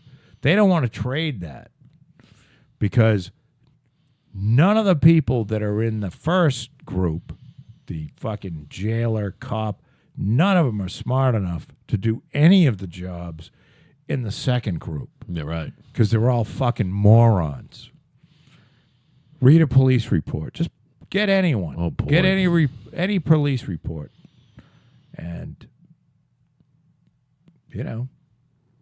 not a lot of fucking. Well, I was going to say not a lot of English majors, but not that English majors are the smartest people on the planet. I don't think there's any majors of anything. Yeah, they majored in jerking off a lot, and majored in being assholes, either being bullied or bullying, and bullying 101. Decided the only way I'm ever going to make a living is become a cop and then stand out and bother the fucking asphalt worker. I like when they got summertime. I like when they literally have a woman pulled over who has children in the back, and they're talking to her, and they have their fucking hand on their hip, on their gun while they're talking to someone who's not a threat at all.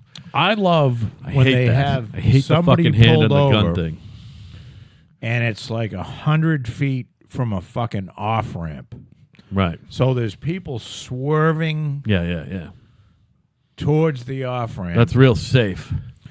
Public safety officer. While they're thank giving you. somebody a ticket for whatever the fuck they did. For a broken headlight, tail light, Or, whatever. going 70 and a 55. Yeah. Whatever the fuck it is.